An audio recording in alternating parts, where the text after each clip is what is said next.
So this here is the ram portion, and I want that to be a very tight fit, but not so tight that if it warps, it'll get locked in there. Ideally, it'd be moving straight up and down to where it won't warp, but this right here is essentially the press. I just have my rails, and then my moving portion, Hey guys, so in the previous video, I made a shop press, and that video is almost a year old now, and recently I made a little stand for it, so it actually sits up, because I noticed I'm doing a lot more stuff that requires me to press something through and kind of requires bottom room. I also went ahead and cut a hole in here to do that, but as you can see here, I was trying to stamp out some metal and I ended up bending this. So I figured today, either way, I'm going to cut out this top member and replace it, but I was thinking I'd kind of do a little bit of a redesign, and I thought maybe it'd be appropriate to fill you in just in case you did watch that other video. So I guess this will just be modifying and improving the DIY shop press.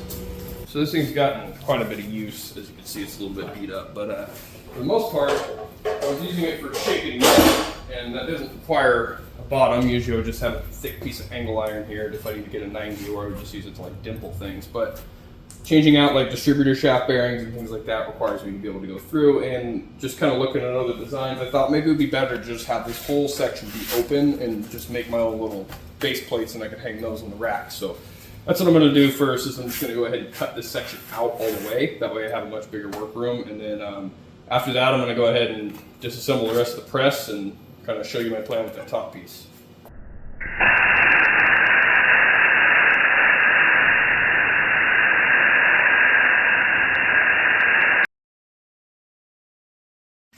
Now what I'm going to try to do is cut out this top piece after I disassemble the rest of the press.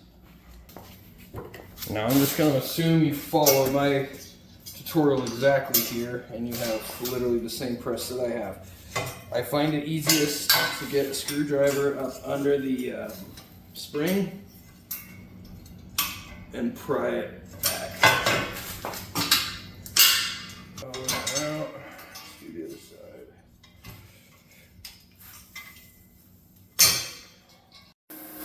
Well, I tried to get it out of there nicely, but unfortunately I'm not going to be able to, so I'm just going to have to cut that little screw jack portion off.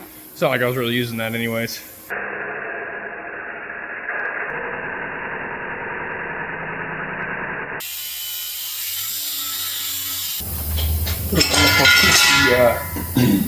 Ram portion or not, but what I'm going to do is extend these out a little bit after I cut them flat. That way I can get a little more height. Just in case I need to do this, I'm going to use one of these rectangles instead of a skinny piece.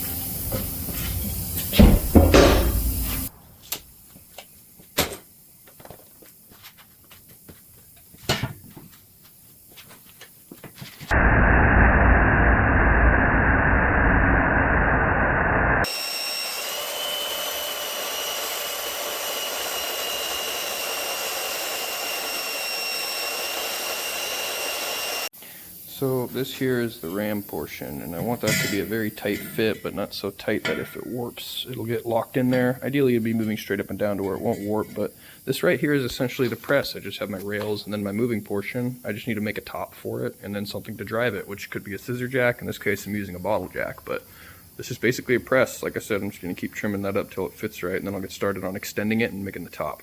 I went ahead and ground down those welds on the inside so it could actually sit flat. I am going to need to reinforce the outside because this is technically a little weaker now. Now on to just extending this up a bit for the new top, and I'm just going to go ahead and cut this remaining piece of that rectangle in half since I'm not going to be using it for the top, and I'll just have that be the extended portion.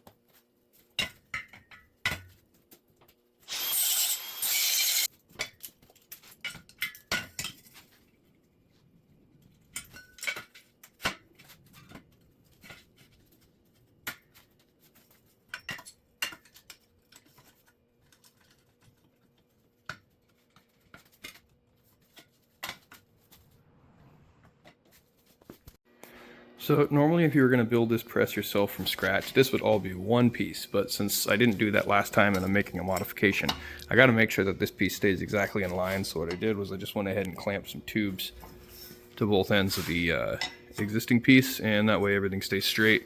Went ahead and beveled the bottom to make sure that weld gets real strong in there, and then I'm just gonna go ahead and trim the top to make everything level. These pieces are exactly the same, but now that I've prepped that, I don't imagine they're gonna sit at exactly the same height. Maybe it'll be small enough to where I can just gap one side and fill it, but we'll see.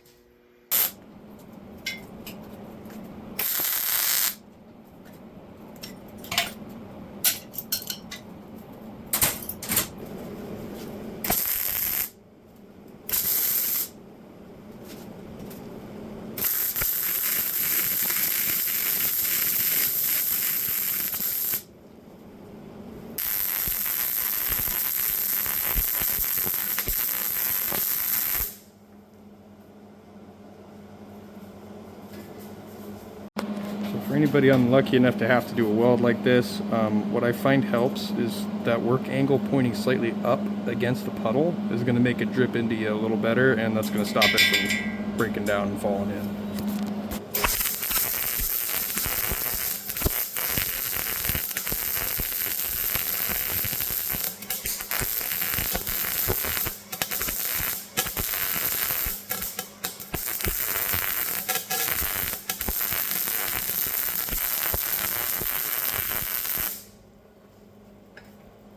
Not beautiful, but it works. Bring that anyways.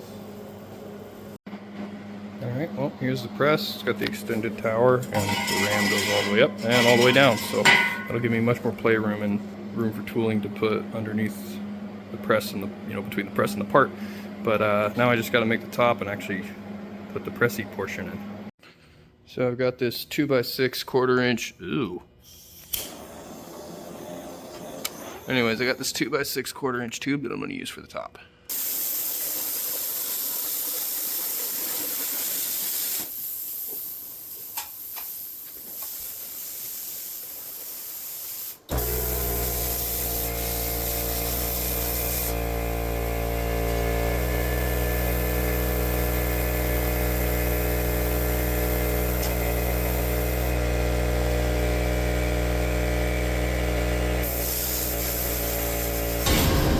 Overall, should have a much stronger top cross member here.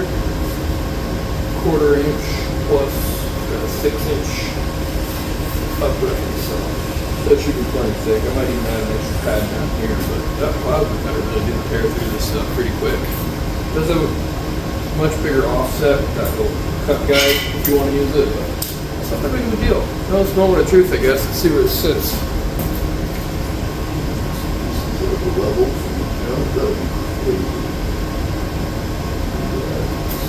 shy, 43. 23 exactly, so 16th difference. I mean, I don't have to do anything about that. It's honestly fine, but I will go ahead and throw a little piece of weld wire in there to get that gap. But first I'll prep it and go ahead and throw those loops on both the top and the bottom. That way I know they're going to be in the exact same position on both.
Heads up, one metal weld.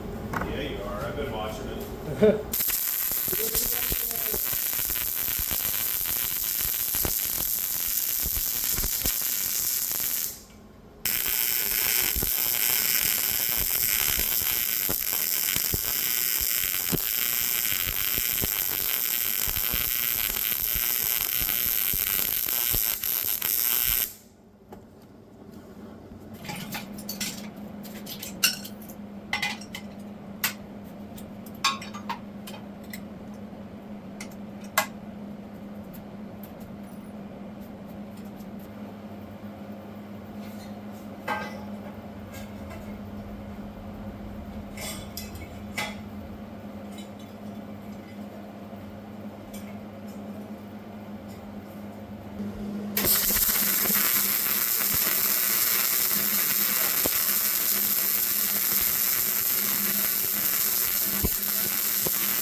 Here's the old ram.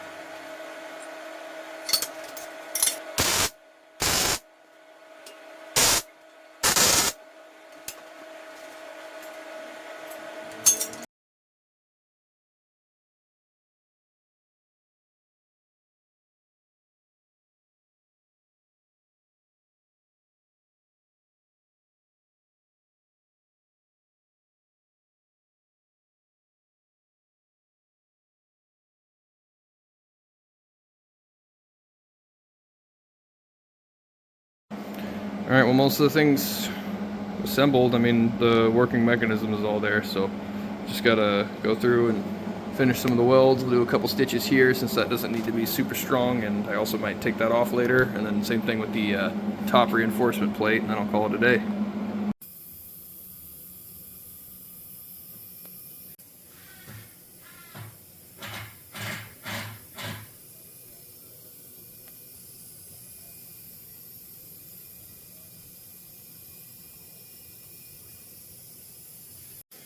Probably use a coat of paint over the whole thing just to kind of differentiate it from the rest of the scrap junk around here. But that's it for today, guys. I hope this helped. I hope this gave you some ideas, maybe good how-to on how to build a press yourself if you didn't see the last video.